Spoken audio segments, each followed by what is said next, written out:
If you're a maintenance supervisor at a manufacturing facility and your machinery isn't working right, Grainger knows you need to understand what's wrong as soon as possible. So when a conveyor motor falters, Grainger offers diagnostic tools like calibration kits and multimeters to help you identify and fix the problem. With Grainger, you can be confident you have everything you need to keep your facility running smoothly. Call 1-800-GRAINGER, click Grainger.com, or just stop by. Grainger, for the ones who get it done. If you're a podcast host, listen up, this one's for you. My name is Allie Jackson. I'm the host of Finding Mr. Height, a dating and relationship podcast that I've been doing for 4 years now, sharing my positive and practical approach to dating that's built on my own life experience. And I wanted to share another experience that I've had, my secret behind monetizing my show. It's called Red Circle, and I was just telling my colleague about how much I love their platform. With Red Circle, not only am I getting a seamless hosting experience, but I also love the support I receive in ad sales. It's not just typical ad sales either. It's targeted opportunities based on my show and my life. And the platform is super simple. You just set your preferences and Red Circle matches you with sponsors that align with your show. You can vet every opportunity and their platform gives you great analytics. More recently too, my Red Circle team has brought me opportunities outside of my podcast on social media to really augment the podcast partnerships, bring them full circle. I just can't recommend them enough. If you want to give it a try, go to redcircle.com to get your free trial. That's redcircle.com for a free trial. It is your boy back at it again. Welcome to another edition of the Rico Report, brought to you by you know who, the Buffalo Fanatics. Tuesday night edition of the Rico Report. You guys know already I'll be joined very shortly by a special guest. But before we get into that, I know Thanksgiving is around the corner for you Americanos. So happy early Thanksgiving to y'all. And let's keep it cracking a little bit and recap a little bit. I don't want to go too far because I'll be joined shortly, but recap a little bit of what took place this past Sunday. The Bills offensively leaned in heavily on Josh Allen. Now, is that a bad thing? Absolutely not. I think a lot of us is what we've been waiting for. And it's funny. I find myself when I'm watching these games, I had to have my man Pierre hit me up. He goes, "Hey man," and this is a question for y'all. I'm actually genuinely curious. Not that I'm going to change a damn thing, but I'm genuinely curious. Would you find a split of fans between when watching games and commenting on games that they're more on the positive side and more on the up and up, and I'm just glad to be here and this team is winning? Or do you guys find most fans are on the negative side? Even though we're winning and we're doing good things, you still see fans look at the bad. And I bring this up because Pierre was like, "Bro, you seem kind of negative when watching these games." And I'm like, "Am I negative? I didn't realize I was negative. I felt like I was, as a fan, watching the game like a lot of other people." I wonder, do you guys find yourselves extra critical when watching your team, even though they're doing really good? You just want them to win so bad, but you're looking at all the little mini things.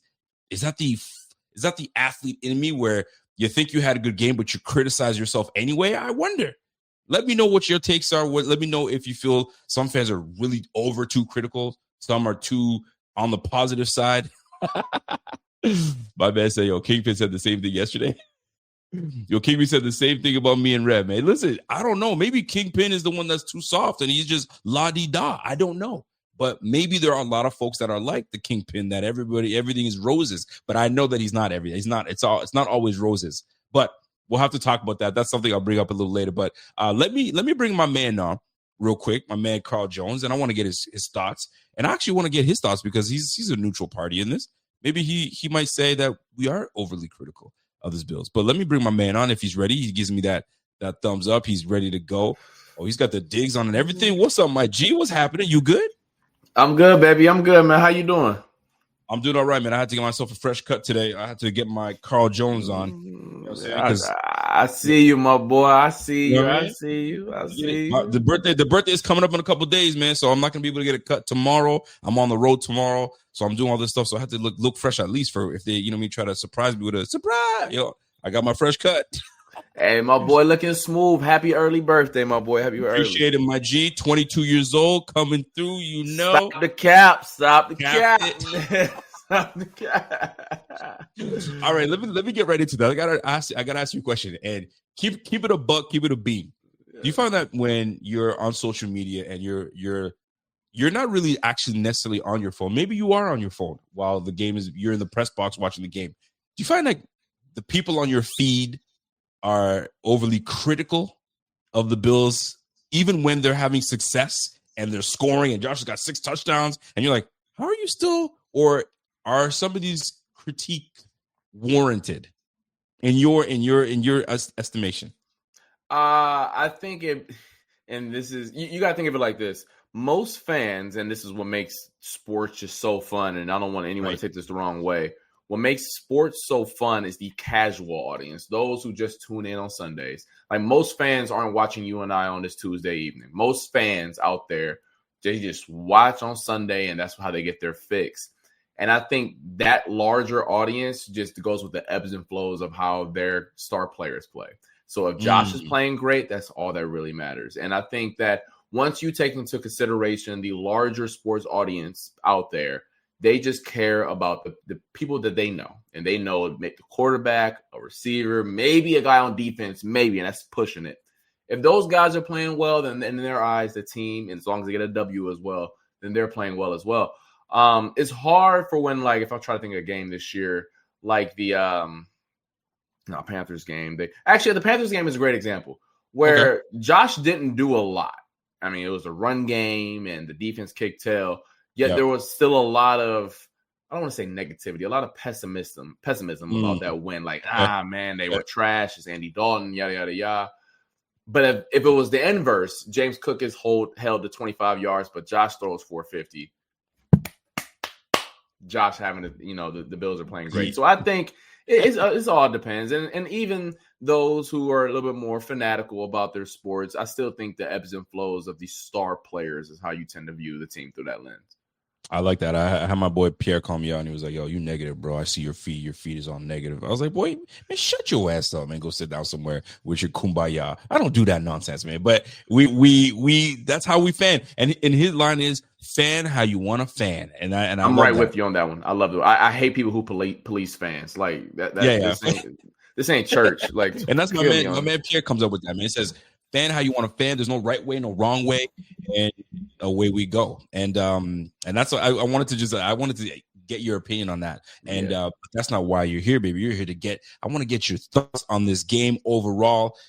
Your overall thoughts on this matchup that we just, and because I want to split this because the game is over, but it's a short week, so I kind of want to get into the Texans as well. So I'll try to split your time as much as I can. But your thoughts overall on this 6 touchdown performance by Josh Allen, the receivers, how they fared against this Bucs team that is a good team, is a very well coached team, and we didn't make it look like they were a very good team. Talk to me on your thoughts on offensive what we did, defensively what we did, and what you liked. Floor is yours. Man, I remember that quote a few years back. I think it was towards the latter end of Aaron Rodgers, where he said, my down years is career years for everybody else. And that's kind of how Sunday was for Josh, where Josh didn't play well. I mean, on a down basis, he did not play well. Be careful how you say this because people are going to think you're negative, bro. Be careful. Listen, that brother scored 6 touchdowns. F what I got to say. What? Yeah, no doubt. Right, but he on a down basis, he didn't play up to his standard. I guess I'll say that. Yeah. I understand. But he scored 6 touchdowns. 6. So, like, it's remarkable the fact that even a player who can go through the ebbs and flows of missing throws, an atrocious interception, some poor decisions, and still find the end zone 6 times. That's the caliber of player we're talking about here. So when I saw that game, the Aaron Rodgers quote was in my head. It's like, damn, his worst day is better than everybody else's career days. So I just want to give Josh his flowers for that. Yeah, it was a good one, Brian. Make sure y'all check that out on my YouTube channel, Carl Jones, and just type in Max Harrison. Show love there. My XP got it too if y'all want to check it on there. Max is great.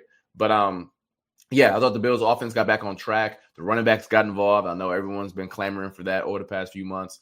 This defense, it is what it is. I ain't got nothing to say about them. But I think the offense showed an ability to move the ball down the field as well, which is cool. it's not just the fact that they put up 45. They did it in ways that you hadn't seen for the better part of most of this year, So I think that's what you take away from that win. All right. Well, and I'm glad that you brought up we're not used to seeing this offense do what they've done like this in a while, which feels like it's been a while. I mean, since week 1. So to see that happen again, it was refreshing. But I'm with you. I'm like, I looked at all 6 touchdowns, and it's not even about negativity. It's like, okay, so 3 rushing touchdowns within 10 yards, 5 yards, pretty much push. No doubt you gotta go in there and do what you gotta do. It's impressive nonetheless. And the touchdowns that Josh put up, 6 touchdowns, like, it's crazy. He put up 6 touchdowns, but you can still find like, but he could have been better. And how crazy it sounds for us to even say that. You could have been better, bro. What? Like 6 touchdowns. What do you want? Imagine if Bo Nix put up that stat line. That's not like a season best. That's a career. Bo Nix ain't look like that in his football career dating back to middle school. Bro, so like that's the type of player we're talking about with Josh. You ain't lying. And that's the thing with Josh, man. This is what I've had to come to this conclusion. And I've seen a lot of people come to this conclusion, and I'm with them as well. This is the Josh that we're going to have to accept. The one that we tried to cage and control and let him be him at a limited, I guess, capacity. You just got to let him go full on. Take the lock off, unwrap the chain, open the gates, and just let him do what he's supposed to do. Will there be some, woo, what was that? And will there be some, woo, that was that moments? Yes. And you just got to roll with it. And I guess they were trying to control that. And they said, take the gates off, bro. Let this guy go. And that's exactly what we're just going to have to accept with Josh Allen and this offense. Speaking of this offense, Keon Coleman out, Khalil Shakir in, Mecole Hardman in, Shavers in. Your initial thoughts now that you've had time to reflect and look back.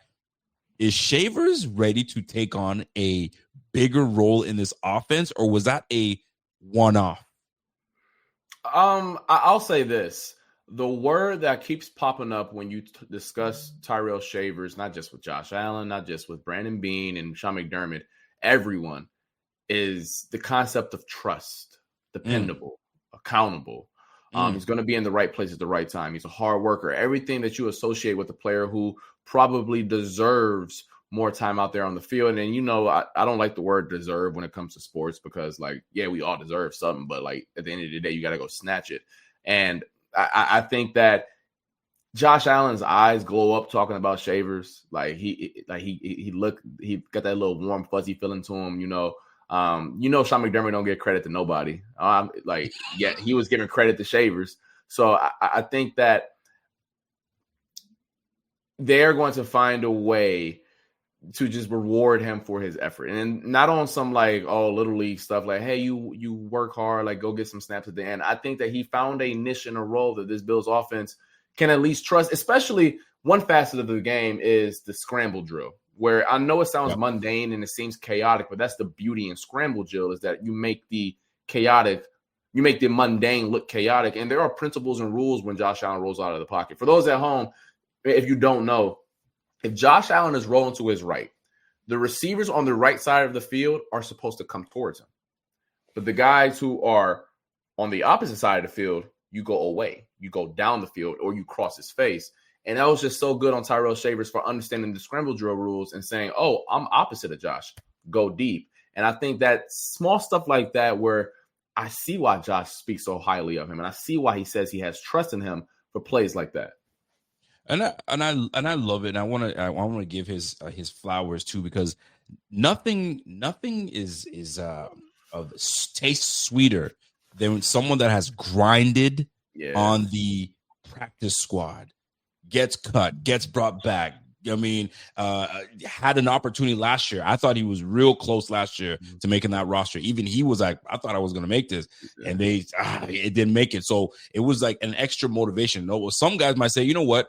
I'm ready to go somewhere else. Agent, find me another place to go because obviously it's not going to be my place, but he stuck to it. And you love to see guys that get over the hump, and not only get over the hump, I'm just happy to be here on the 53-man roster. No, he was like, I'm hungry for more. And when you interview him, he's like, Kobe, job ain't done.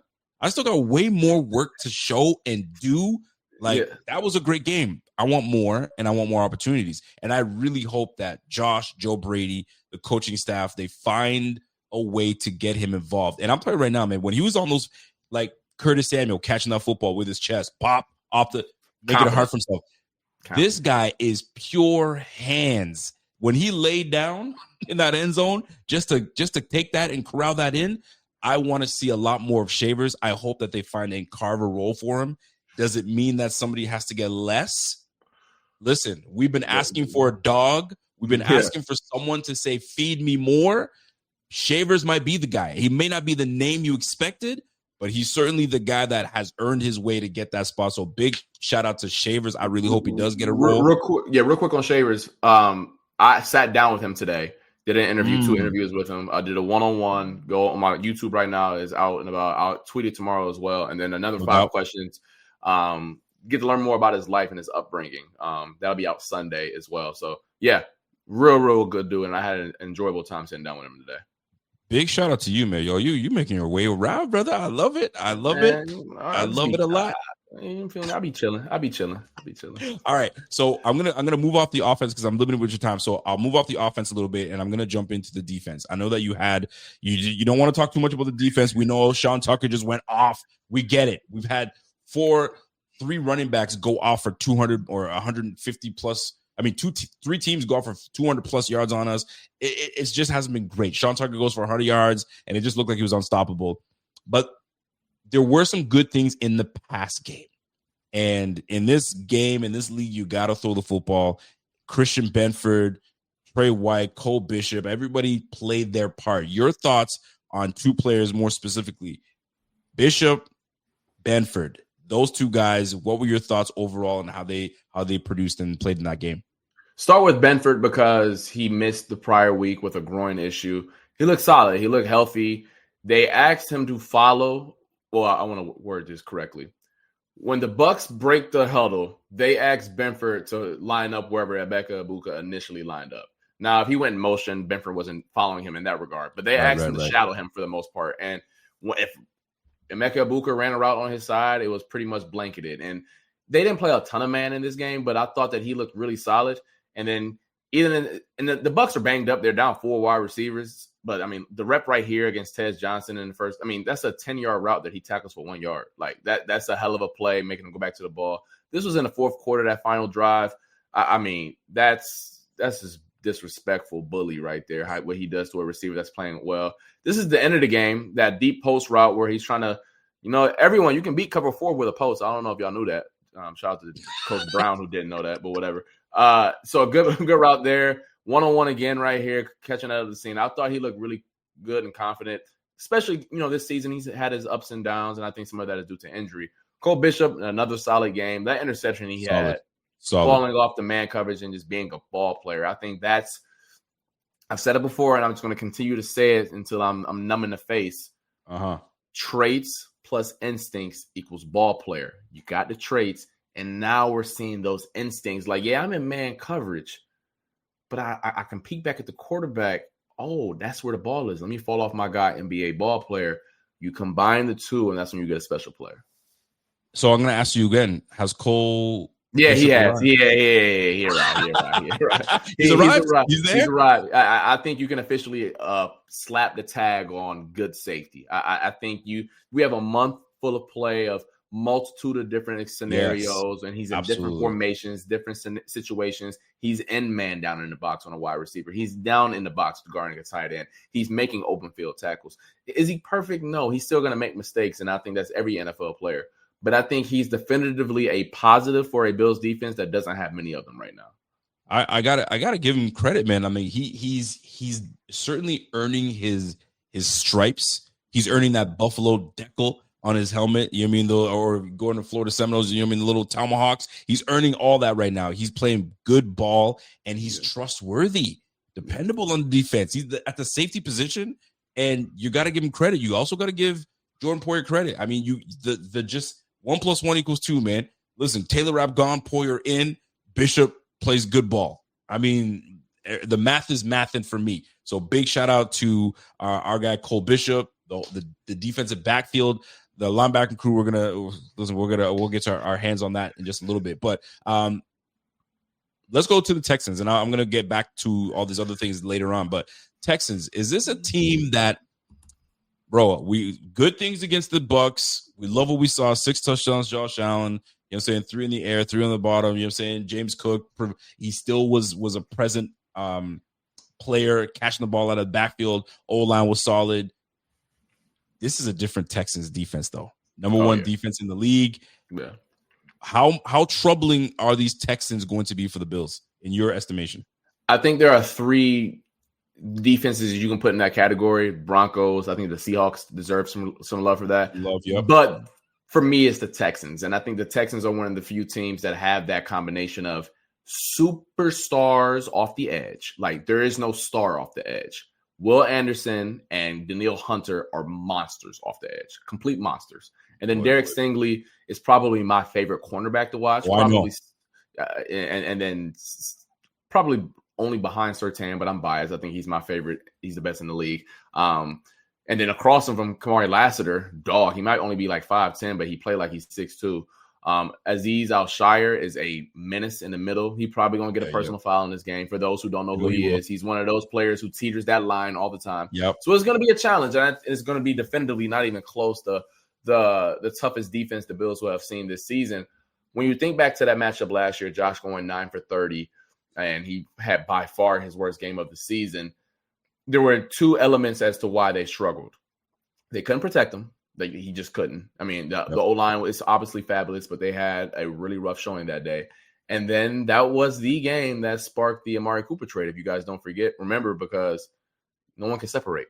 And I'm not going to really expect, no disrespect to these players, I'm not going to expect Khalil or Shavers or Gabe Davis to beat Derek Stingley. Okay, I'm not expecting that. But I do think that there are ways you can get after the Texans, especially if you're able to run the ball on them. I think that's the way you have to do this, because if this is a game where the Bills are down 10, it's not going to bode well. They just allowing Will Anderson to just hunt is just no bueno. And I love Deion. I love Spencer Brown. You know, this is a good synopsis of the Texans right now. Does anyone remember that Seahawks-Texans Monday night game from like 2-3 weeks ago where the Texans offense gave them no chance? No chance. And I think the Seahawks were up like 3 scores late in that game. Buddy. Yep. And yet the Texans defense beat the living piss out of the Seahawks to the point where I was in that fourth quarter like, wait a minute. Are they about to win this game? They are that type of team, and they play with a certain tenacity and physicality that reminds you of like old school football. So, I mean, the Bills can get them because I think the Texans offense is the opposite of their defense. But it's going to be fun, and I think it's going to be a good gauge as to where this Bills offense is. Like, hey, was last week a happening? Was the Dolphins game more what it's supposed to be? I don't know. We're going to find out in about 48 hours. Man, I'm trying to find the advantage, so I'm gonna be looking at it once, because I know you're limited on time, but like once I'm gonna try to find where the advantage is. And have you peeked? Have you had a bit of a film session to see, okay, where can the Bills, find a way offensively against their defense, because that's their strong point. Offensively, CJ Stroud out, Davis Mills in. Yeah, the offensive line is trash. Yeah, I mean, Nico's great. Not saying much. No, Nico's great, and Dalton Schultz is a solid tight end. Outside of those two, though, you're not really. To be fair, Nick Chubb's not what he used to be, but against his defense, maybe he does. I don't know. I'm going to say, because Sean Tucker went on nobody's scouting report last week either. Although Sean Tucker went to Syracuse, so he was on my scouting report. Shout out to Sean Tucker. Watch out. But I think one way that you can get after the Texans is running the ball. I think that's one way that you slow. The old adage, you know how you slow down pass rushers? You run right at them. Now, that is much easier said than done, because I think Will Anderson is much better against the run than people give him credit for. But if you go downhill at these guys and take the secondaries don't matter if they're not passing the ball. You know, like Derek Stingley's not known for his tackling prowess, is because he's an outstanding cover corner. So I think that's one way you get James Cook involved. You get these tight ends involved. I know Norton Kincaid, but the running backs maybe as well. No Jalen Petrie. They're really, really good safety for the Texans. He didn't pass concussion protocol in time either. So there are ways you can get after the Texans. If I'm not mistaken, the Bucs got them earlier. Now, to be fair, the Bucs were fully healthy at that point, so it's a little different. Fully healthy. But Bucky Irving, everybody. Yeah, like the whole gang bust. All of them was healthy. Like I know the Bills played them without like 6 starters, so it's a little different. The whole squad was healthy. So I think that Yeah, no, they didn't have Benford in that game, but I don't think Christian Benford was what Josh Allen went 9 for 30. So Right. I hear you though, and I'm not really too worried about the Bills defense. I'm not. I think this is a game where it's first to 20, and whoever wins that gets their first wins the game. Well, there you have it, ladies and gentlemen. My guy, Mr. Carl Jones himself. Listen, he's got a lot going on. YouTube channel. Is a YouTube channel new? I don't remember you talking about doing. Yeah, so I got a personal YouTube where I just like anything that's me related, I just put it up there. So like that's where I like if anything that my name is associated with, I just throw it up there. So if you see it, it's Out of boy. Yeah, and then obviously check my TikTok out. Tyrell Shavers thing. If you guys missed it, check my YouTube, my X feed to have it out tomorrow. And then 5 questions, which is more of the lighter side. You just get to know the player as the person. You get to know his Thanksgiving meal. My boy love collard green. You know, I need to stop talking about Thanksgiving because I'm hungry as hell thinking about it. Also, Tyrell Shavers, and for those who don't know, he went to Alabama and probably played in one of the greatest games ever in college football history, the 2019 LSU versus Bama game.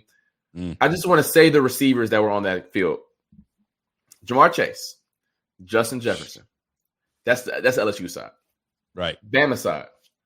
Jalen Waddle, Devonta Smith, Jerry Jeudy, John Mechie, Henry Ruggs. Oh, by the way, some guy by the name of Tyrell Shavers as well. It's an awesome interview, and I can't wait to share that with you guys. I'm looking forward to it. I think we're all looking forward to it because he's going to be a name that we should pay attention to. I hope you asked him what his true 40 is because there's some conversations. Is he a 4.3 guy? Is he a 4.5 guy? Like we don't know if we consider him a speedy guy. So I'm hoping that something gets revealed in this interview that you got going with my man Shavers. I did not ask him how fast he runs, but I can say that he's a tall guy, so it's always deceptively fast. I think that's. I like that. Ladies and gentlemen, our guy, Mr. Jones himself. You guys already know what time it is. Go ahead. He's got his YouTube channel. He's got the Twitter. He's got the TikTok. Go ahead and follow him on everything. Carl Jones. Go ahead and do your business at work. We'll catch you next week.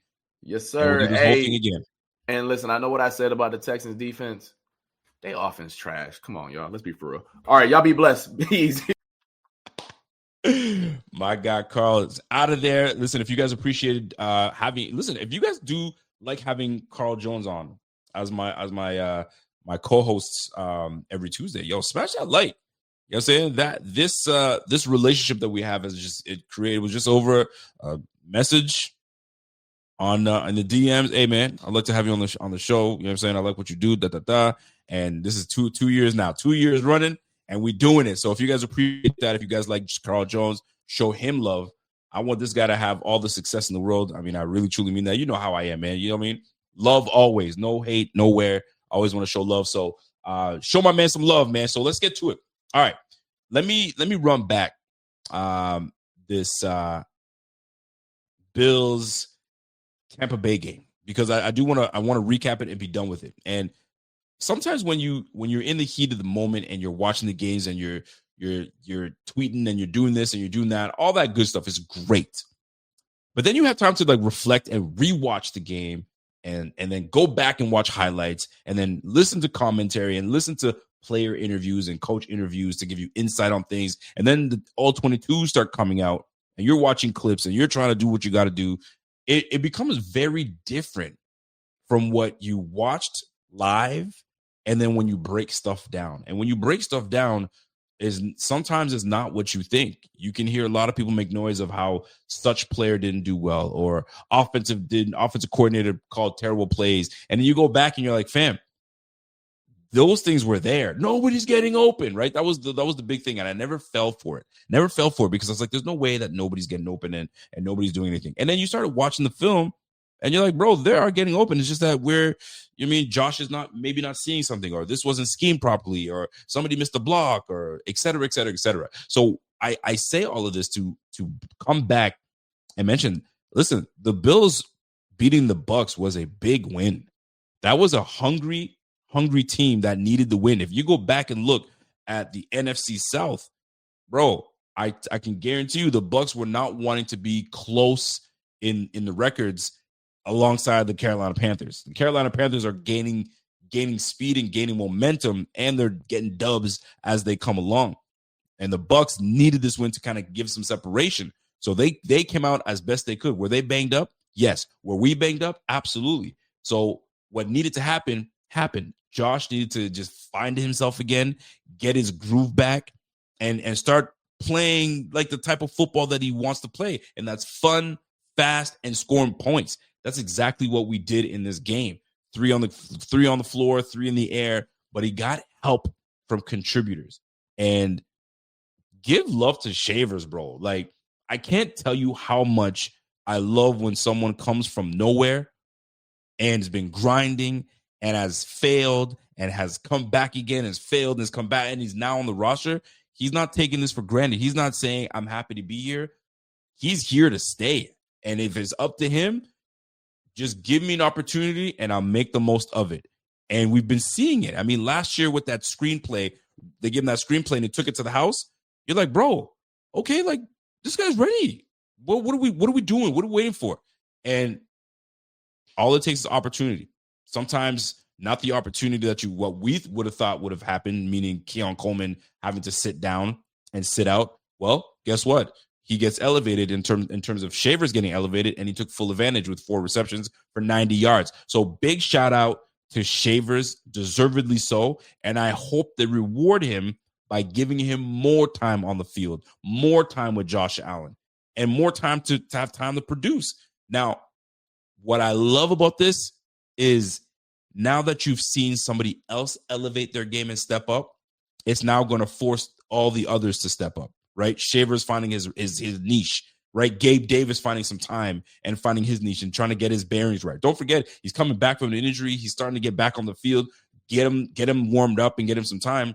You might see him get called up or permanently stay on the roster. That will be something that we'll have to figure out. What happens with Mecole Hardman? Was he faking that limp because he fumbled it? I know that's the joke that's going around on the internet, but we'll see what takes place with Mr. Mecole Hardman. So there will be some interesting things that the Bills will have to do. My girl El Boogie says, "What do we got? 3 elevations for the practice squad? We have, what is it, 8? No, that's from IR. I think I can't remember what it is. I gotta confirm that, El Boogie. I gotta confirm that. But are you talking about specifically the player? I think they get 4 elevations that we can bring them up. So I know that's Gabe's first. Obviously, Poyer signed to the roster. I think Zion Log was.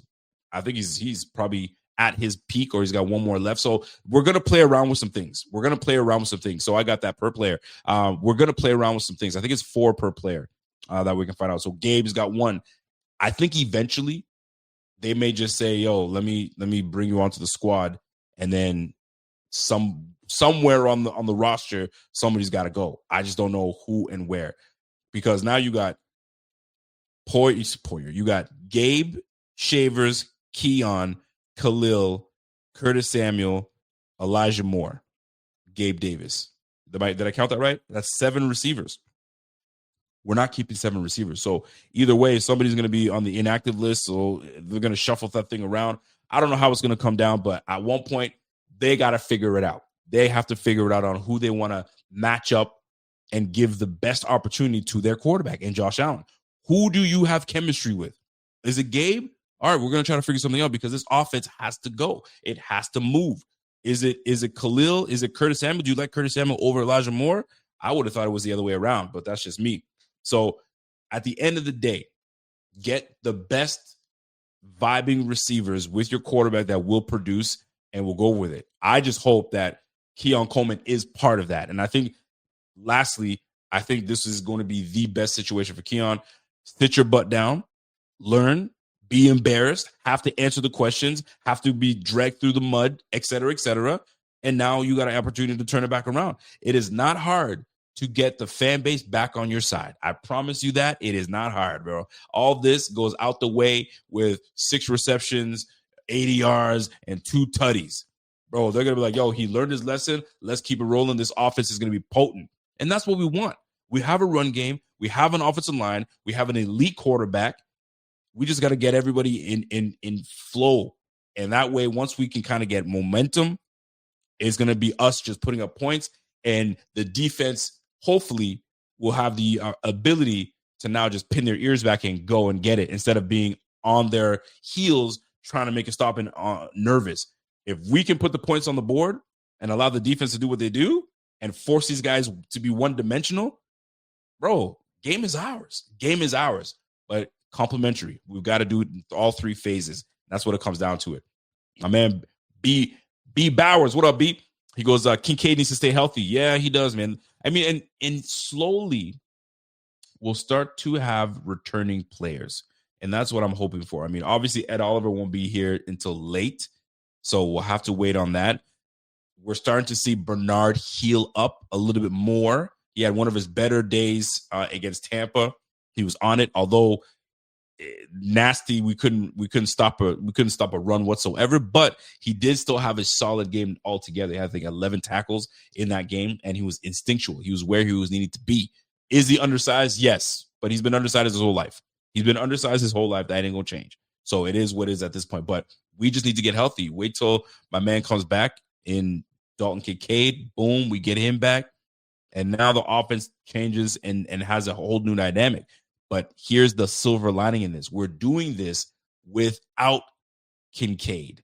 So by the time he returns, bro, that's just an extra added element to the offense, which is not going to change because there's already chemistry with him. So this is only good. This is only good can come from this. And then Khalil Shakir, obviously, we just need to find out where he fits. I mean, obviously, catching screen passes is great. It's fantastic. But I think he's more than just that. He's more than just a gadget screen guy. Get him running the dig routes. Get him running the deep route, seam, whatever. Find a way to get him that football. I think we'll be doing great things going forward. All right. Coach JB called Keon oh, come on. Did he really? Oh, my gosh. That's craziness. All right. So that being said, Bills winning that Tampa game. Love to see it. Now, I am concerned about the damn run defense. I'm concerned, man. If it's a physical back, it's like, oh man, like we're in trouble. We're in trouble because we don't deal well with physicality. I don't know. Milano just seems to be, whether he just doesn't have the passion anymore. It's not there. He's not playing with it. I'm not casting, you know what I'm saying, negativity towards that brother, but like it just feels like I didn't hear his name once in that game. Did you hear his name called once? I didn't. I'm not even trying to throw shade. I did not hear his name called once. So I've loved this guy before, but Dorian Williams, don't forget, man, when he was replacing Matt Milano, this guy had over 100 tackles. He was still amongst one of the leaders in the NFL with how many tackles he's getting. So now you got Dorian Williams returning, right? Fresh, young, strong, physical. Shaq Thompson may return next week. That I'm looking forward to. So then we got to figure something out. What are we doing here? Is Shaq Thompson going to take the middle? And then we got those two. Milano sits a little bit more, gets less playing time. I don't know how this is going to play out, but you got to get Shaq Thompson on the field. And if Bernard tends to start to, he's getting healthy and he's getting better, maybe those are the two best pairings. I don't know, but they need to figure out what's going on with that front seven because that front seven has been killing us, and we need to get better. TJ Sanders returning, Deion Walker being there. Daquan Jones was a great addition to come back. So we're starting to get healthy. We're starting to get a little healthier. Larry Gunjobi being helpful in that defensive front. We just need to be better. Our linebackers need to be better, get their run fits, and be great. Wouldn't it be great? And I'm naming all these players, but wouldn't it be great if we had Michael Hoyt in this defense for crying out loud? Wouldn't it be great if we had Ed Oliver? Like, I know injuries happen. They do. Oh, man, would this defense be such a different defense? Think about it. Michael Hoyt is a buzzsaw. This guy just doesn't stop. You got Daquan. Then you got my man Ed Oliver in his recovery. Cole Bishop coming along. Max Harrison returns. Bro, like, things are flowing, but we're not all there. But neither is everybody else in the league. Everybody's banged up. But, man, what a unit this would look like if we had all those pieces right from the jump. It's frustrating, but next man up. That's exactly how it's got to be. So we're looking forward to it. My man, Big Papa Bill says, Rico, any word on Ed Oliver's recovery window? All right. So you saw what was taking place. Now his return, they mentioned wild card or AFC championship, right? But I've seen as early as wild card game. So we could probably get him then. Is it pushing it? maybe, but everybody recovers differently. There was video of him bending his arm and saying, hey, man, it's looking coming along. And he's saying, hey, listen, look at me. So maybe he's back sooner than we anticipate. But if he comes back too soon, you re-aggravate, you got problems. My man, I have my guy, Thigh Doc, that we're going to talk about that tomorrow, and he'll have a little bit more insight on what he's seeing. He believes that he saw an extra scar. Was there a break involved? Why is all the – I mean, listen, I don't want to get into that. I'll let him discuss his thoughts and theories on that, but we'll soon see. Dorian, yeah, don't forget we got Dorian Strong. But Dorian Strong's still dealing with that neck issue, so I don't know if we'll see him. If we do, great depth for the team, but I can't see us seeing him anytime soon. All right. So that on that front, just want to get that out of the way. Bucks losing that game, Bills winning it was fantastic. Love to see it. All I wanted was a W. Truth be told, all I wanted was a W. I did not want to be a team that is 6-4 and trying to figure life out. Bro, I wanted that win. So 7-3, I'll take it. And now we got momentum. That was a good team. Let's not forget, that was a solid team that we faced. We got the W. Now we got to do it again on a short week. We're facing Davis Mills, Nico Collins, you know what I'm saying? An older, coming off injury, Nick Chubb, not the same. Why do I know that? Because I have him on my fantasy team. He hasn't been good. But I thought about benching him, and then I said, wait a second. They're playing the Bills, and the Bills don't do well with big physical backs. So we'll see. Will Marks is obviously running the football out there. So offensively, hopefully this defense can slow these boys down or take everything away. Offensively is where we have to be mistake-free, establishing our run and not just kind of, running the same old duos and the power this. And we try to figure something out to get the ball into James Cook's hands. We found a way against the Bucs last week, well, a couple days ago, right? By getting the football to him. You saw it. He had over 60 yards receiving and a tutty. This guy's a weapon. Use him. No linebacker is going to be able to stay with that brother. Find ways to get him involved in the game. But establishing the run is going to be big. Using Josh to make sure you establish that run is going to be absolutely important as well. And then we will go from there. So that being said, I think you guys appreciated what I was sharing where each team ranks. And I'm going to do it today on today's show rather than on Friday because, Friday's show. We got the game on Wednesday. So we have some time. So let me run something by you just so you guys have an idea of what we're dealing with when it comes to these Houston Texans. Let's go to the offensive side of the ball and where they rank and how the Bills should perceive these guys, right? So they're scoring 22 points a game, so no different than the Bucks. So they're in the same boat as the Bucks that we just faced. The Bucks putting up 32 points obviously was above what they normally do. Yards per game, they're 19th. They rank 19th in the league at yards per game with 329. Yards per play, 5.1. So they're ranked 25th, bottom of the league, near the bottom of the league, right? Third down conversions. They don't convert very well on third downs. They're ranked 26th, and they're converting 36% of the time on third down conversions. 62% on fourth down. They're ranked 11th. And then red zone scoring percentage, 43%. They are near dead last, so they don't do well in the red zone at all.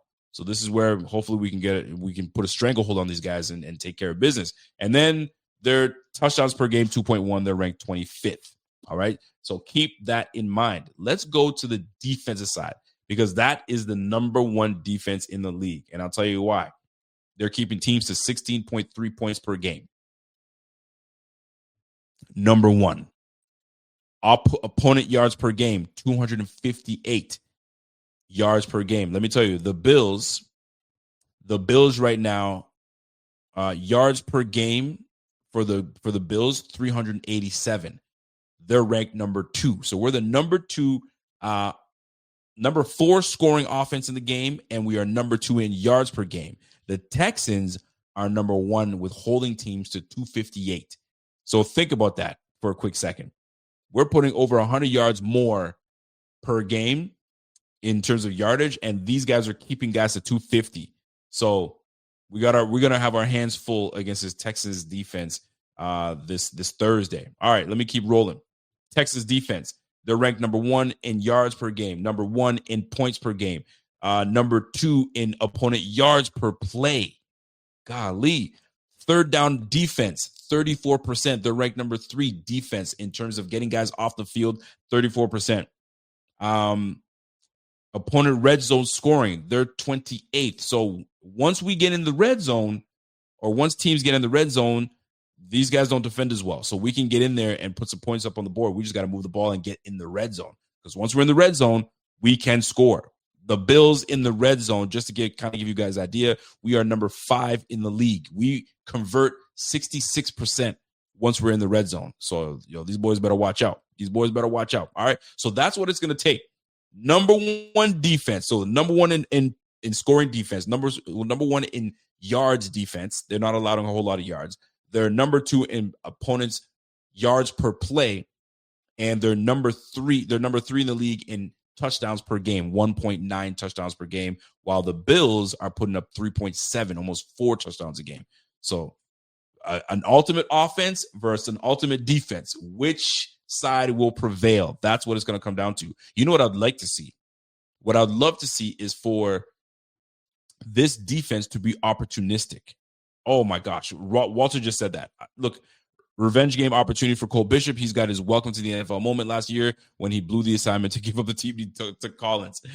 That's not what I was going to get into, but I saw you say revenge opportunity. I was going to say this is an opportunity for this defense to be opportunistic, right? By turning turnovers into touchdowns, right? So if the offense is struggling to do anything against this Texas defense, this is where our defense is going to have to be opportunistic. We're good at taking the football away. We need to get back to it. And not only taking the football away, but trying to get in the end zone off of that, or giving the ball right back to Joe Brady and Josh Allen and let these guys do what they need to do. But we've got to be opportunistic when it comes to this Texans team. All right, let's keep rolling here. Let's go to the rushing statistics. How are they doing running the football? I think that's extremely important because the Bills don't do well stopping the football. All right, we don't do well stopping the run. So right now, this team, they run the ball 40% of the time. So that's ranked 24th in the league. Yards per rush, 4.2. That's ranked 22nd in the league. They're running the ball 26 times a game. That's ranked 20th. Rush yards per game, 107. That's the key here. They're running the ball for 107 yards. So they're not a great running team. They run for 100 yards per game. The Bills, on the other hand, are allowing 146 yards per game. Let me just make sure that I got that right. Geez, we're worse. We're allowing 153 yards per game. These guys are running for 107. Lord, do not allow these guys to run peak and go 153 yards. This is where we have to stand tall and do something here. So they don't run the ball well, folks. They don't. So our defense has an opportunity to slow these boys down and really just corral this offense. And just our offense just has to do what we need to do to handle our business. Now, Houston's run defense. All right, hold on now. So the run defense, they're allowing their opponents 3.9 yards a pop. 3.9 yards a pop, and that's ranked number 4 in the league. Opponent rushes per game, 22. So they're ranked number 3 in the league. Opponent rush yards per game, 87.1. So they're holding teams to 87.1 yards per game defensively in terms of the rush. That's number 3. So their run defense, they're going to try to do what the Miami Dolphins did to us. They're going to try to do what the Atlanta Falcons did to us. They just take away the run. Don't let these guys run. Make Josh throw the football. Well, we embrace Buffalo Fanatics. What's going on? This is Pierre the Kingpin, and I wanted to talk to you today about Cigars International, which is the ultimate destination for premium homemade cigars. Known as the industry leader, Cigars International offers the largest selection, unbeatable prices, and a customer service experience that's second to none. Whether you're new to cigars or a seasoned vet, Cigars International makes enjoying cigars easy, approachable, and fun. Cigars International is the go-to retailer for all things cigars, with the biggest selection of premium homemade cigars available anywhere. Cigars International offers unbeatable deals and discounts, making it easy to stock up on your favorite or try something new without breaking the bank. With fast free shipping and their 100% satisfaction guarantee, you can shop with confidence knowing that Cigars International stands behind every order. They have good relationship with vendors that helps provide great low prices. Whether you're new to cigars or a seasoned pro, Cigars International makes it easy to find the right cigar with helpful guides, staff reviews, and expert advice. It's not just about cigars.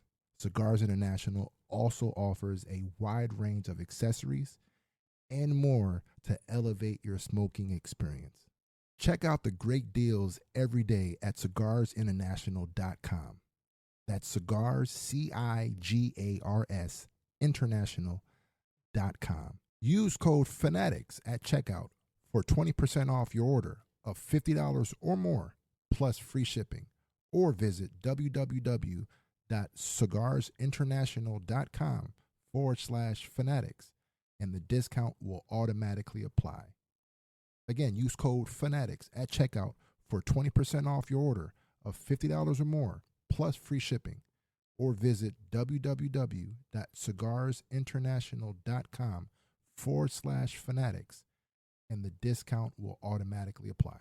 That and do it, because you saw what the Tampa Bay Bucs tried to do. They took away the run, yes, but then they also gave up 3 in the air and 3 on the ground by Josh Allen. You got to remember, number 17 is just a dangerous, dangerous man. So if you think you can just take away James Cook, Joe Brady is going to say, all right, let me figure something out here. Boom, here comes a little dose of Josh Allen.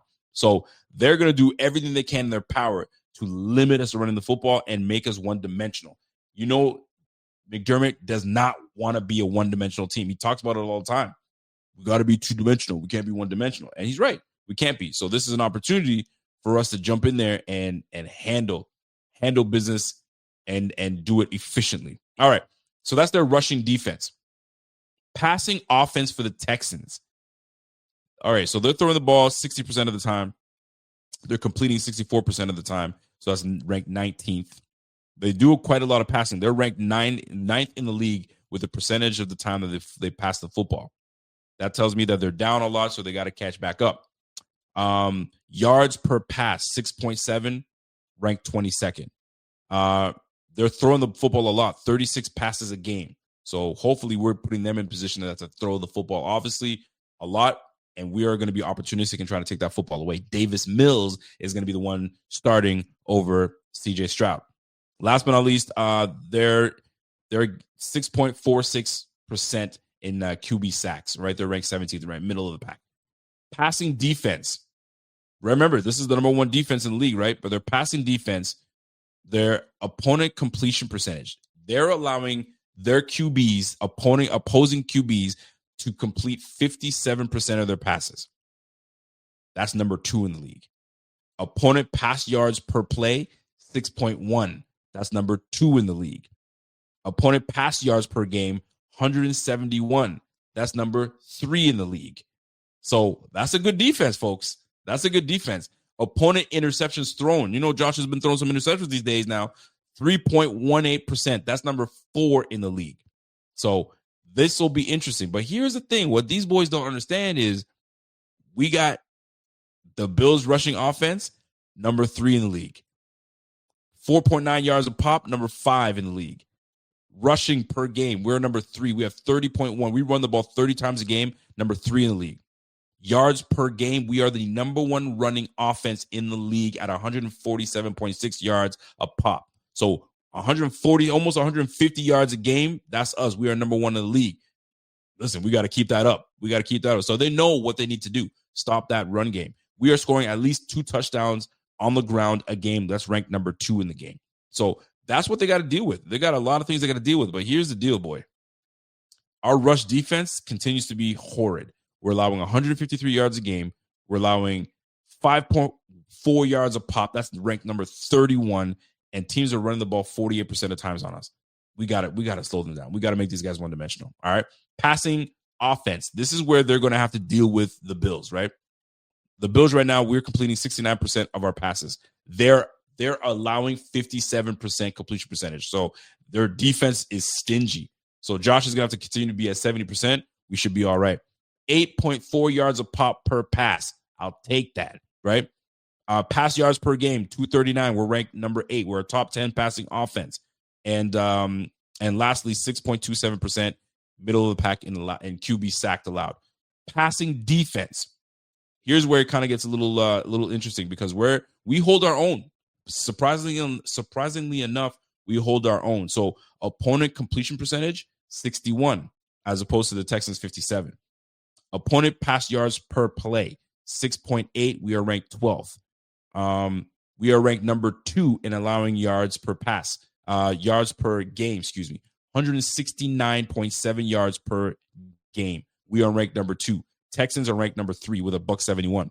Opponent interceptions, 2.57. We're ranked number 10. And lastly, sack percentage, we are ranked number 5. So we got ourselves a little something on our defense. Although it doesn't look good overall, but when it comes to them passing the football on us, we definitely can hold our own. It's just we don't stop the run well consistently. That's our problem. We allow too many big gashes. When we can get ahead of them and really stop them and stop them in their tracks, bro, we're nice like that. But too many big gashing plays, which it becomes demoralizing. It really does become demoralizing. So hopefully with those statistics, I hope you guys appreciated that to kind of give you an idea of where the Bills stand. We're about to find out where we are in this case. And right now, this is going to be a battle of the Texans are going to do their darndest to limit us in running the football. And they're gonna force us into those 3rd and 8s, 2nd and 9s. They're definitely gonna try to do that to make this now us one-dimensional where we have to throw the football, and they're prepared for it. They're gonna try to get us into that trap. So establish ourselves a run, get us in manageable second and short, 2nd and mid, 2nd and short, 3rd and short. If we are in that ball game, we're good. We're absolutely good. But they're a pretty good defense altogether. So I'm going to watch a little bit more Texans. I don't watch enough Texans. I'm going to watch some Texans later on and see what they're about. So interesting to say the least. Texans game is going to be a tough one. We're going to do a pregame for the Texans game, obviously Thursday. So hopefully I think Zebot will be joining now that he's got baby girl now. So he's going to find a balance. He's going to try to find a balance of where he can be, but I think he's going to be joining us in that show. So, that being said, Texans, what worries you about the Texans? What worries you about the Bills? Here's my biggest thing. The question I had going into the stream was, can Josh and this Bills offense keep the fastball? Can they keep the fastball? That's the biggest thing, right? We just got blessed with a freaking 6 touchdown performance. We just got blessed with 40 burger on the Bucs. We just got blessed with beating a good team because most people are talking about, oh, the Patriots haven't beaten anybody. They haven't beaten anybody. And that's the narrative. You play who's on your damn schedule and you got to beat them. That's what it comes down to. And this game, if I went back, I thought we were going to lose this game when we were doing our predictions at the beginning of the year where we didn't know anybody. We thought if everybody's healthy, who wins this? I thought that the Bills would lose to the Texans, not the Texans, the Bucs, and then come back and beat the Texans. So we end up beating the Bucs. Obviously, they're banged up, so are we. But we have an opportunity to take down the big bad, defensive Texans. I mean, listen, if we establish ourselves, because it's all about matchups. Do they match up well against us? That's what we're going to find out. So we're going to have to scheme something up. Don't let D'Amico Ryans and that defense rattle us. Don't let them get after Josh and make him uncomfortable because we know what happens. When Josh is uncomfortable, Josh starts doing Josh weird things. So hopefully keep him comfortable enough that he's comfortable enough to find lanes and find running lanes for himself to keep this team off kilter and keep them off our behinds a little bit. Because once teams figure us out, bro, it's a long day for the Bills. It's a long day. So hopefully we keep them on their toes. We're not predictable offensively. and we can kind of move the ball at will. And there are going to be some opportunities running the football. They don't have the greatest run defense. They can be run on. They absolutely can be run on. So we'll see how well they do. We'll see how they will do. I mean, they're right now holding teams to 87 yards per game. They haven't played an offensive line like ours. They haven't played one of the better running backs in the game like this. So, and one of the best quarterbacks. So this is where we have to keep that fastball coming. So that's the question. Will we and can we keep the fastball? I think we absolutely can. I think Josh has found that niche. Has he fully gone into it? No, but I think he's figured something out. And now we're going to have to double up and come back and make that thing happen against these Texans. And right now, what's the record of the Texans right now? The Texans record, I don't even know what their record is at. Hold on, let me back that thing up. The Texans record at the moment, what are they? They're third place in the AFC South. They're a 5-5 record. They're 5-5. They're definitely in this mix, if you will, or in the hunt to try to make a wild card. So they want this game. They're on a 2-game win streak right now, and they're trying to keep it rolling. And they've had some tough breaks, right? They played against, I mean, they started the season 0-3. Yeah, they started the season 0-3. So they won a decisive win against Tennessee, and they beat Baltimore 44-10. And I think that was a game that Lamar wasn't playing potentially. I think that's when it was. Then they lost to Seattle 19-27, right? That ugly game. They were still within that game. Then they beat San Fran 26-15. They lost to Denver in a close one, 18-15. And then they beat Jacksonville 36-29, and they beat Tennessee 16-13. Bro, and they beat Jacksonville with Davis Mills at quarterback. Keep that in mind. So they're a hungry team. They're a hungry team. And look who they have. They got the Bills. They have a nasty stretch themselves. They got the Bills, they got Indy, and then they got Kansas City back to back to back. Back to back to back. That's a tough stretch. So the Bills need to, I don't care what listen, the Bills need to handle business.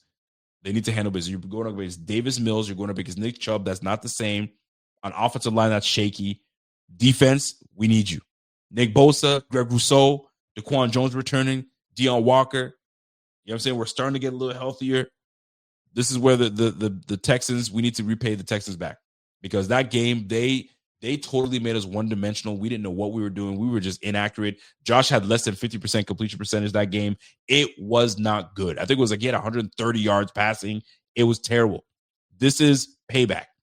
You know what I mean? There's no distraction of Stephon Diggs being on that team and all of this stuff going on. There's none of that. Now you got to handle business. Handle your business. That's all I got to come down to. My man Mark says, yo, Nick Chubb has been waiting all season to break one. He has. I just hope it's not this game. I just hope it's not this game. He hasn't broken out. I don't think he will. Will Marks is the one getting most of the touches. But if you're watching the league and you're watching what the Bills have done this year, and you're watching what Derrick Henry did, what Devin H.A. did, what Bijan Robinson did, what Sean Tucker did, bro, that's too many names. What the Saints did with Alvin Kamara and who's the other running back that's on that squad that killed us as well, bro. Like Nick Chubb is watching, so he's watching the film. He's like, bro, we can run against these guys. Look at the tiny linebackers. We're gonna push these boys around. So hopefully our defensive front hold these boys at the point of attack and allow our linebackers to go downhill and kill things.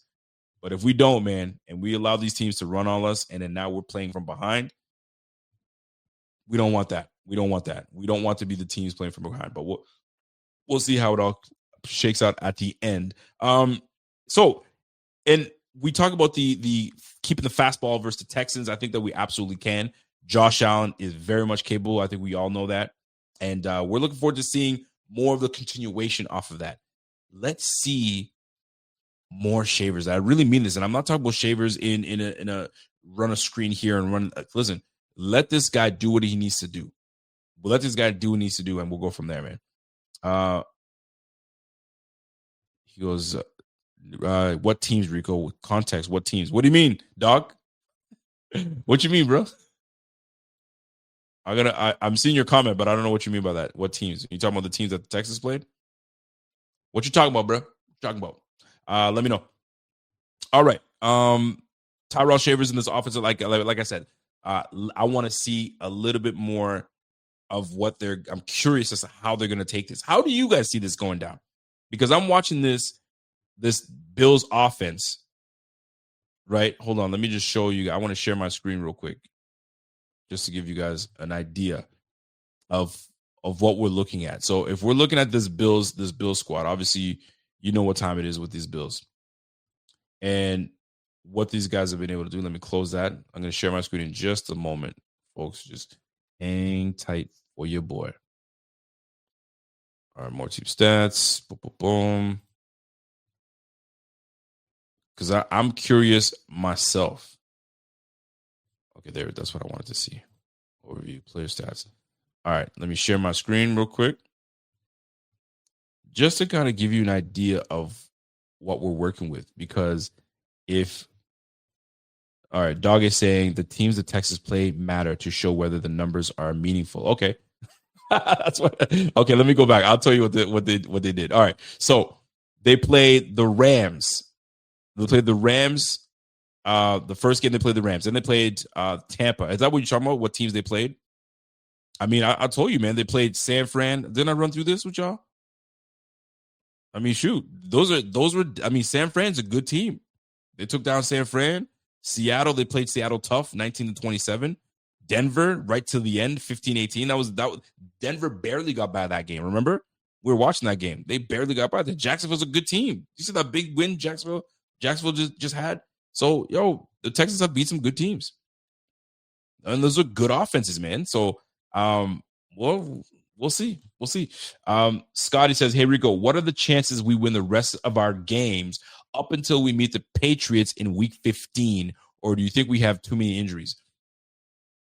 We have every opportunity to win some games going forward. Listen, this upcoming Texans game is not outlandish for us not to beat the Texans. All right, that's number one. It's not outlandish for the Bills not to be able to beat the Pittsburgh Steelers. It's certainly not outlandish for the Bills not to beat Cincinnati, right? Their defense is not great.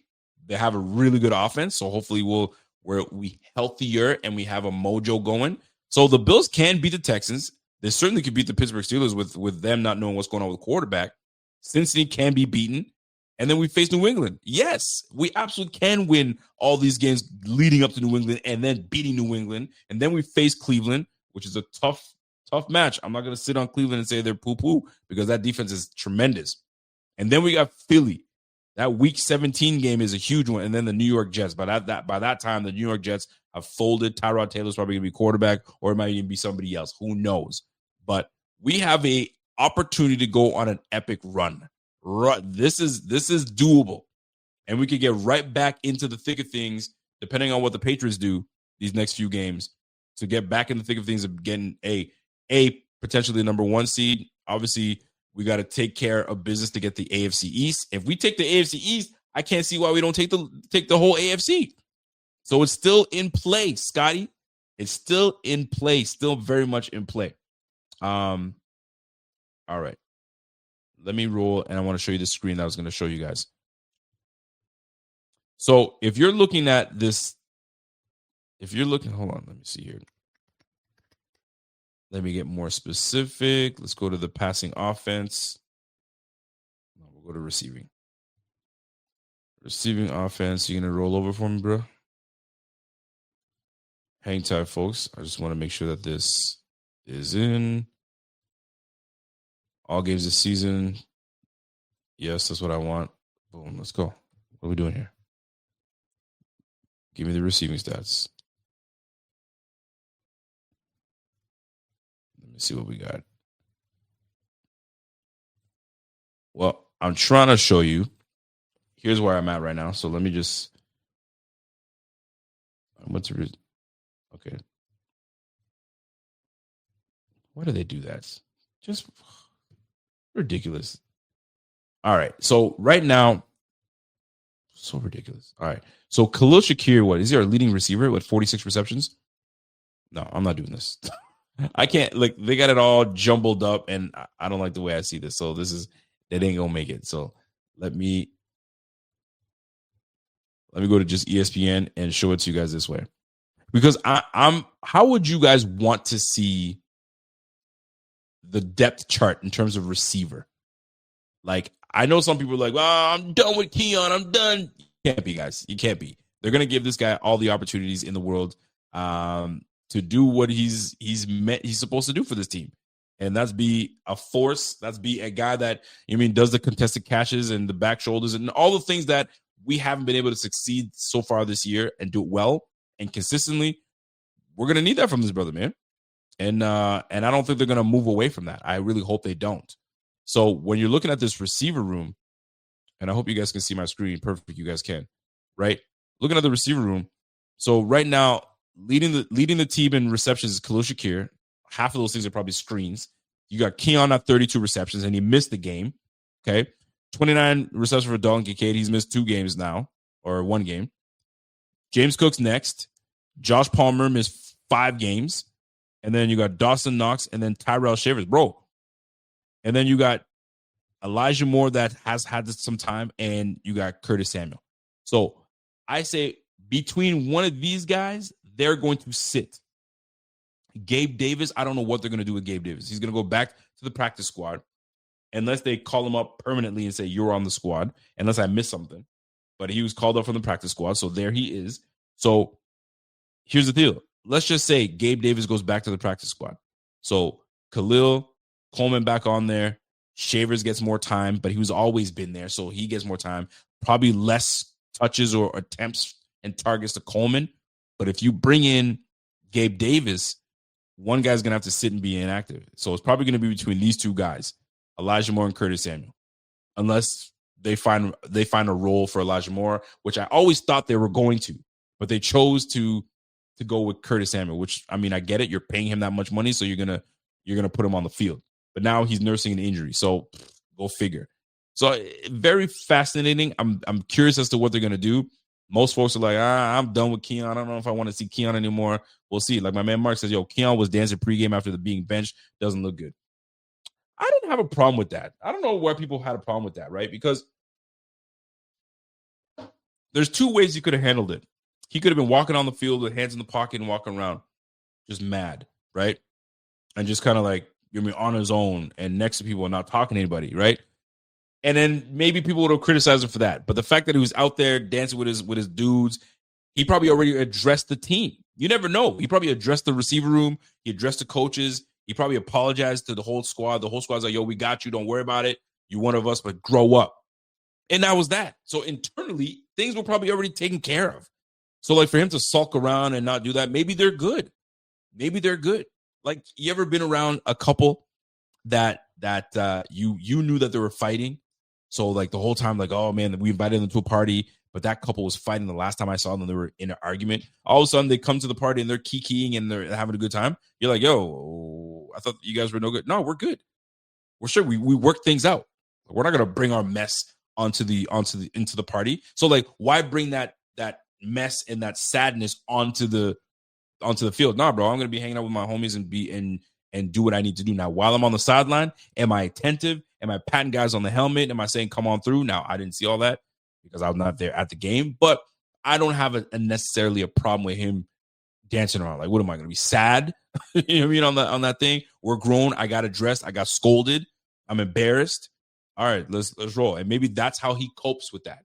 People cope differently, man. People sulk and they sit on their own and whatever, or they have a good time. I mean, Josh Allen, good or bad, he's on the sideline, sitting in that one chair by himself, doing what he does, win or lose. That's how he deals. So I don't necessarily have a problem with media talking about, oh, he was dancing and they're trying to make. Nah, I'm not stressed about that. As long as he knows what needs to happen and what needs to be done, that's all that matters to me. At the end of the day, that's all that matters to me. All right. Let me take some questions, concerns in the chat, and then we'll call it a night. Let me see what we got going here. I see my man E. Bauer says, our run defense is schematic, it's a schematic issue, in my opinion. That's coming from my man Brian Bauer. Says, we've had different personnel for the last 8 years under McDermott, and it's the same BS. That's on McDermott big time. It's funny because McDermott's and his defense has always been known to be good. We've always known for this McDermott defense to be a top 10 defense. When Leslie Frazier was on the squad, we always had this team being a top 10 defense. It was our offense that could never really kind of match it, and Josh was coming along and so on and so forth. And then the 13 second happened, and then so on and so forth, right? So it's a personnel issue as well. Guys are banged up, but I mean, whether it's a scheme, it's his scheme. It's been a tried and tested scheme. It's just the personnel is probably not the greatest. We're starting to see a little bit of a glimpse. Some guys getting healthy, but for the most part, that's been the challenge. So it sucks because it doesn't look good, but that's where we're at. Let me see where we're at. My man Walter agrees with you. He says, I honestly don't know how anyone can't deny that after this long. You can only blame Bean for so much when it's looked exactly the same with different guys. But then, which goes back to well, it was always not a problem then, but now it's an issue. Personnel has changed. So it's now who's in charge of personnel? That's Brandon Bean. So to absolve Brandon Bean and say that's a scheme thing, back then it was never a scheme thing. We were always known to have a good defense. So call it personnel, call it what you want. It's just what we can all agree on is it's not good enough. Right now, it is not good enough. My man Curtis says, we good as long as we have 17, Rico. Me, you, and Adriana could be the receiver with Z-Bot and RB, and we'd be cool. What up, Curtis? What's going on, fam? Tell Adriana I say what's up. Listen, man. It seems as though we may have found something last week. So hopefully we can kind of keep that going. And Joe Brady was the key in this. He allowed Josh to do what he does, and he made some really good calls, some great calls and great moments. So hopefully we can keep that up.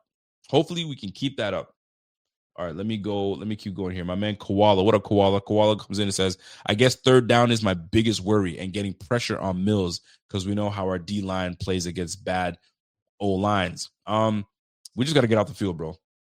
We just got to get out the field, man. Get that defensive stop, get out the field, and away we go. That's what I'm hoping for. Walter says, it's time for Groot to earn his money. He's the highest paid sidekick in the league. If Bosa isn't going to be 100% for a while, it means Groot needs to be the number one for once in his life. I know where you're going with that because you're going back to college days when it was Jalen Phillips holding it down. See, we like Groot, but for the money he's getting, I'd like to see more from Groot. He's serviceable. He's playing good defense. He's holding the point of attack. He's holding that edge, right? He's getting contained. We love that part. But there's the other part that we need more of him that's getting after the quarterback. And we don't see enough of that. Now, is he that guy? Is he that type? I mean, his career thus far, he's never been more than an 8-sack guy. I think the 8 is the most sacks he's had in his career. So I'm not against what you're saying. Could we see more and need more from him? Absolutely. I'm totally with that. My man Rage Dog is answering Walter. He says, Bill's opponent's third down efficiency was in the 30s range pre-2024 injury bug-riddled season. 40% since the injury years. Can't say injuries don't affect the team. There's no question about it. Like I said, I'm never going to be the one to forget about how this team was consistently a top 10 defense. We were good. McDermott had this team rolling, and we were not a team that was unhealthy. But since this health bug has hit us, bro, it's been killing us, bro. It's been killing us. This year, no different. Sounds like an excuse, but it's not. It's just what it is. It's just the facts. Let me see what we got here before we get out of here. My man Videsh says, next few games will determine the playoff picture. Oh, yes, it will. Yes, it will. And speaking of playoff picture, what does it look like right now? So if we wanted to look at, let me just go back to here. If we want to see what the playoffs would look right now. Ooh, the ESPN machine is up. Let me see if I can make this a little bigger. If you guys can see that, let me see if I can make it one more size bigger. Okay. I think you guys should be able to see this. Let me share my screen. Boom. So as of right now, Denver Broncos are the number 1 seed. If the playoffs were to start tonight, right? Denver, number 1. Jacksonville will be facing the Patriots, the number 2 seed. Jacksonville is a team. I remember when I was talking to Z-Bot and I'm drawing a blank, Papa Peck, when we were talking to Kevin, and Kevin's like, what are we worried about Denver for? Don't worry about Denver. I was like, are you kidding me? Yo, Denver's defense is nasty. Yeah, but they got Nixon and Nixon, go Knicks. Bro, this team is legit. The Colts, man, you don't have to worry about the Colts, bro. Jonathan Taylor is an absolute monster. We cannot sit there and not worry about a guy like him. But anyway, let's keep rolling with this, right? The Chargers losing last week was huge. Chargers against the Colts, and then the Bills against Pittsburgh. And then obviously 5th seed would then play the 2nd seed, would be the Patriots. We go up against the Patriots. Wouldn't that be something? Or maybe we go against the number 1 seed. I don't know how that works out per se. We go against the 2 seed. Wouldn't that be something, huh? Patriots in the playoffs. Take those boys down and no Kansas City in this thing. That'd be great. So let's just say, what are we, week 12 now? So Bills win. Oh, this is going to be a good one. Let's say the Chiefs win this one because they're desperate. They need to win. The Bears are on a roll. I'd say they beat Pittsburgh.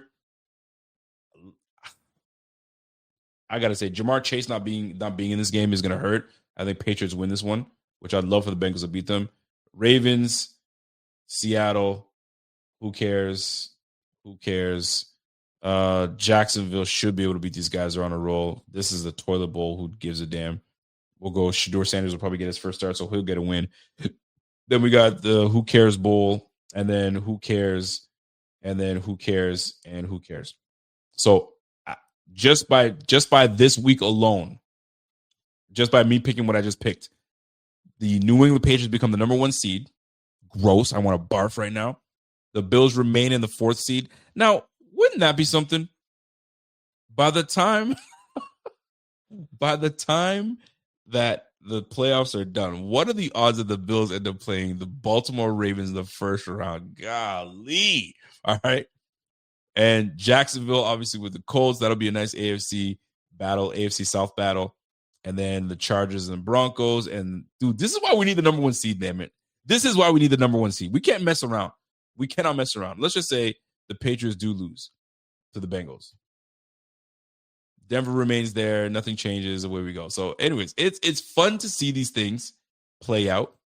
But, man, we can't, letting these guys get the number 1 seed when we've been battling for the number 1 seed forever, and then we allow these boys to come in and grab that number 1 seed, bro.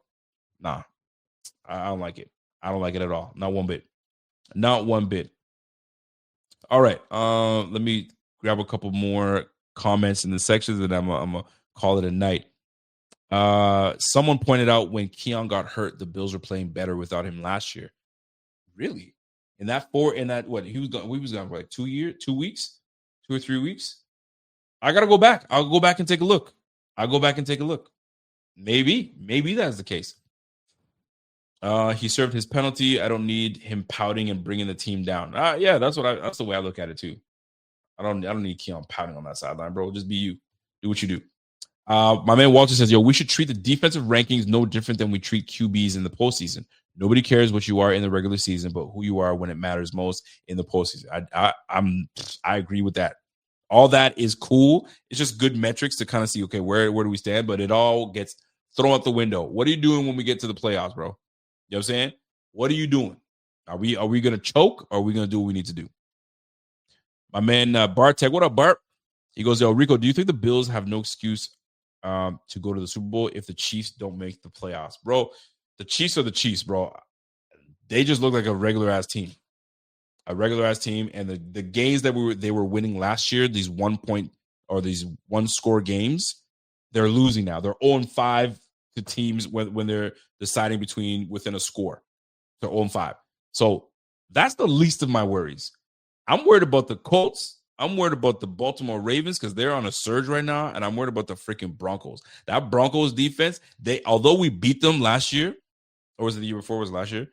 Yeah, Bo Nix. And although we beat them last year, that was if not for that toss from Josh to Ty Johnson, the back of the end zone, which was super close and tight, bro. That was a good tight game. This ain't no cakewalk. Just because the Chiefs sitting around, bro, everyone's caught up. Everyone's been building their rosters to face teams like the Chiefs, the Bills, et cetera, et cetera. So the Chiefs not being around is what it is. It's the beauty of the league, man. The parity in the league. First seed plays the lowest seed. That's the left in the division. Yeah. So first seed will play the 7th seed. Whoever wins that one. Anyway, so it could be us, could not. We'll see. What do we got? My man Dog says they're okay, Rico. You capping. With what? What am I capping with? There's too many comments for me to go back, man. Dog, you gotta tell me what I'm capping about. And they're gonna send somebody home. You talking about the Ravens? You talking about the Ravens? I think you think I'm talking about the Ravens. I don't know. Posters, yo, how can we even say otherwise? You're right. We can't. We're not in the position to, man.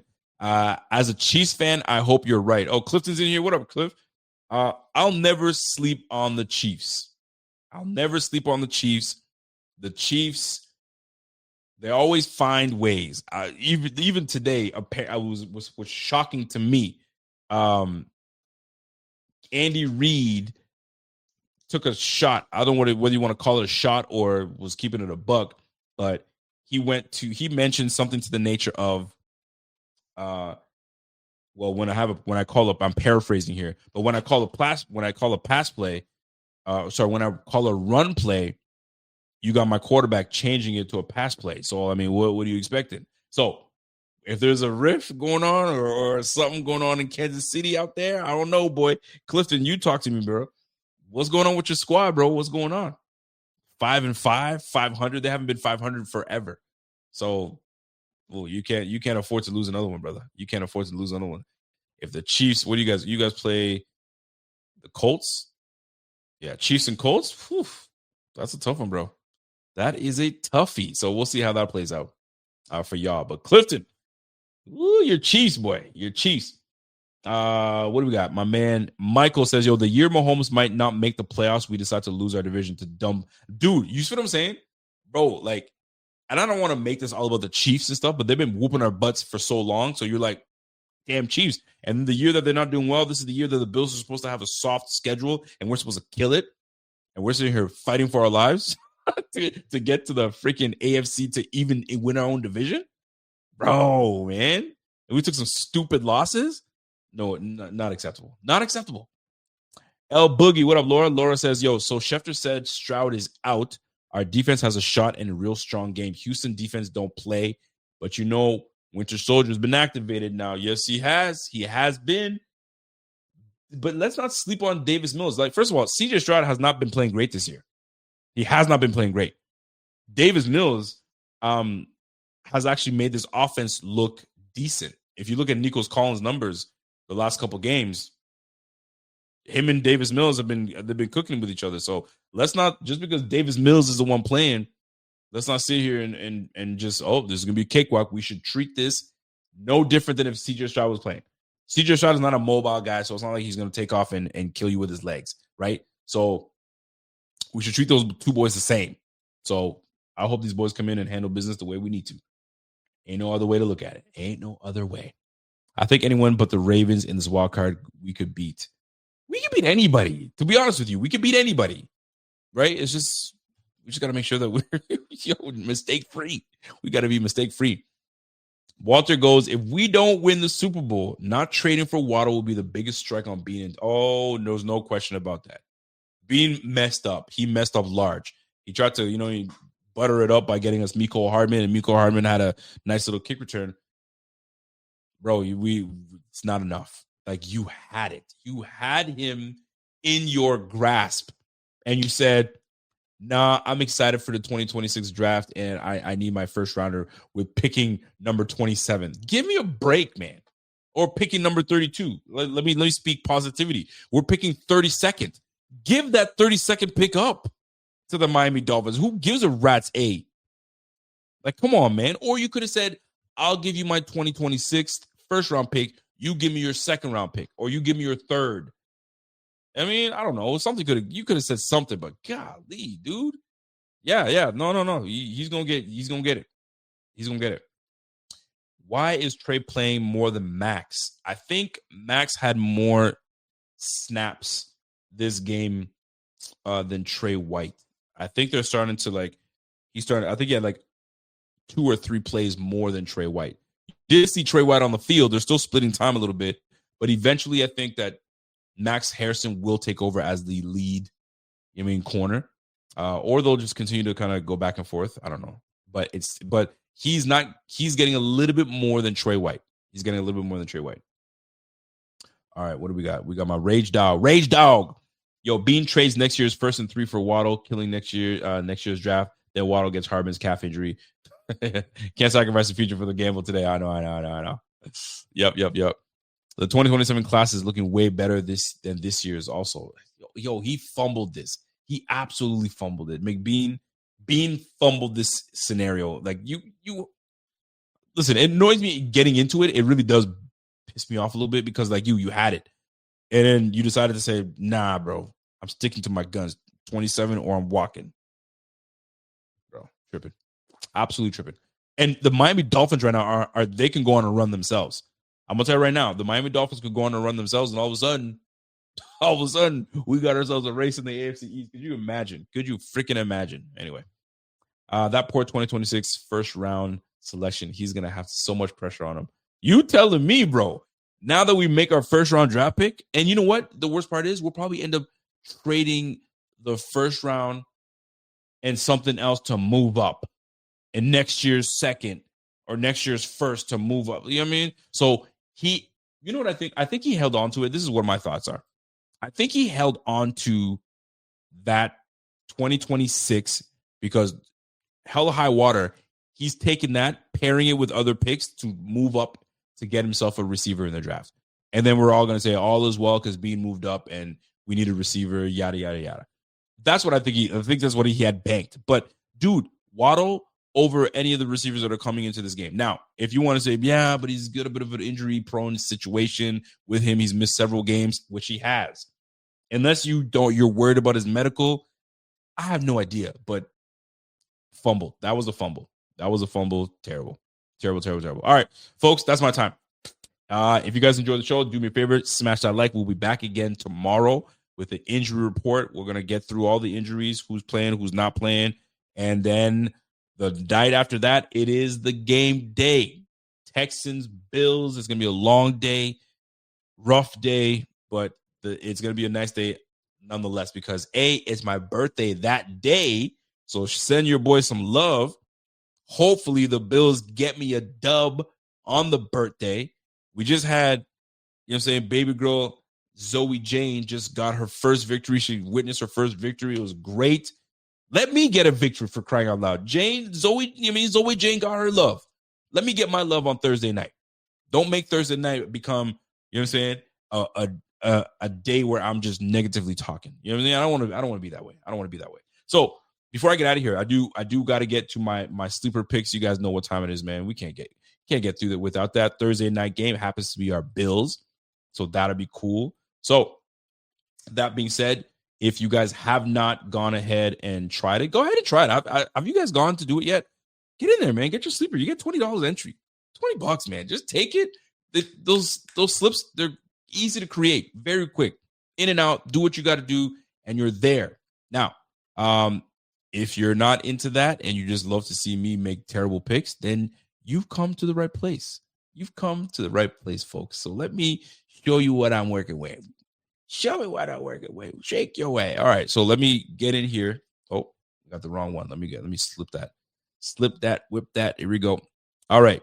So let me slide that thing over. Bring that over a little bit. All right. So here are my picks. I got Khalil Shakir, more than 4.5 receptions. Listen, screenplay here. He had 1 reception last week. They're definitely going to try to get him more receptions. So to me, no brainer.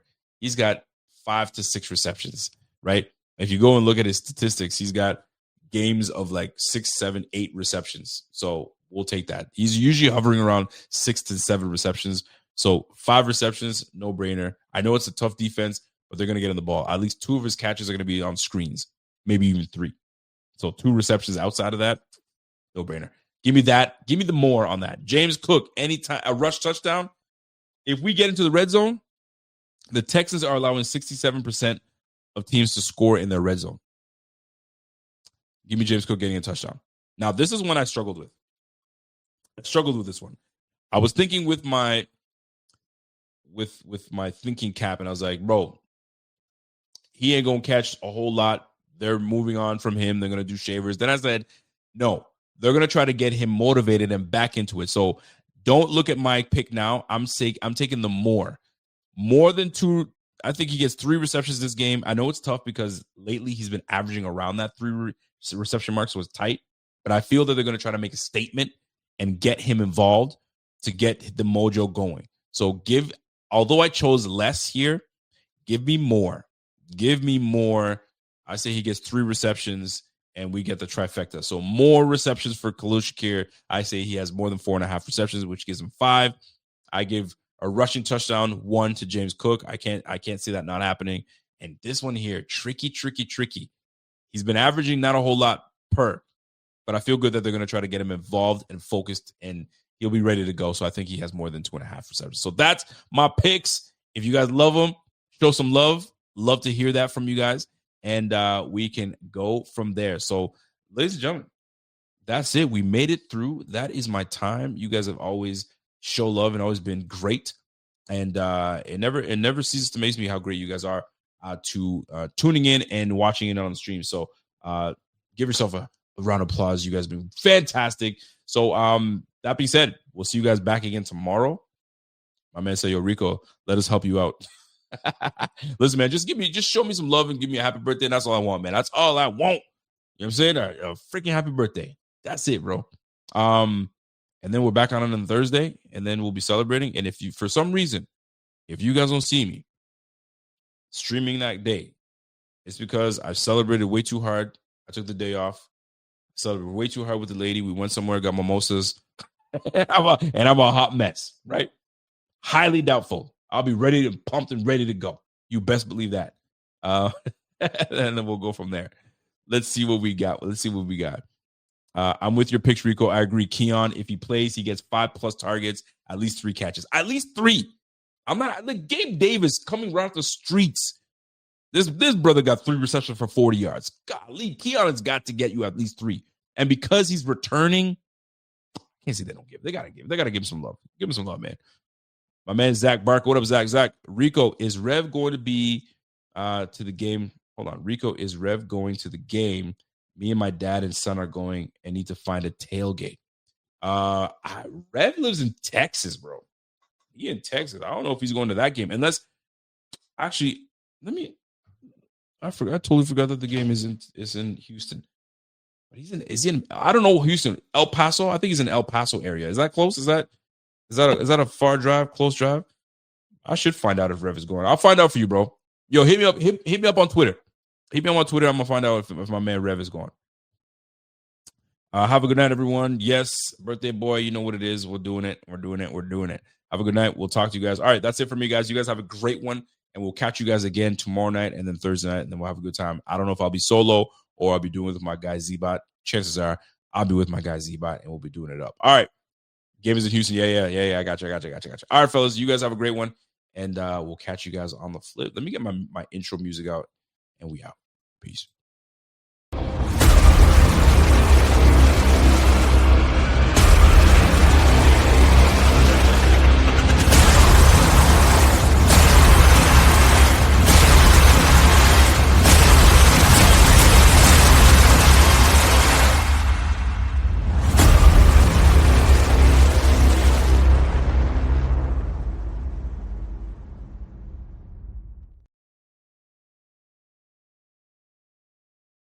If you're a podcast host, listen up. This one's for you. My name is Allie Jackson. I'm the host of Finding Mr. Height, a dating and relationship podcast that I've been doing for 4 years now, sharing my positive and practical approach to dating that's built on my own life experience. And I wanted to share another experience that I've had, my secret behind monetizing my show. It's called Red Circle. And I was just telling my colleague about how much I love their platform. With Red Circle, not only am I getting a seamless hosting experience, but I also love the support I receive in ad sales. It's not just typical ad sales either. It's targeted opportunities based on my show and my life. And the platform is super simple. You just set your preferences and Red Circle matches you with sponsors that align with your show. You can vet every opportunity and their platform gives you great analytics. More recently too, my Red Circle team has brought me opportunities outside of my podcast on social media to really augment the podcast partnerships, bring them full circle. I just can't recommend them enough. If you want to give it a try, go to redcircle.com to get your free trial. That's redcircle.com for a free trial.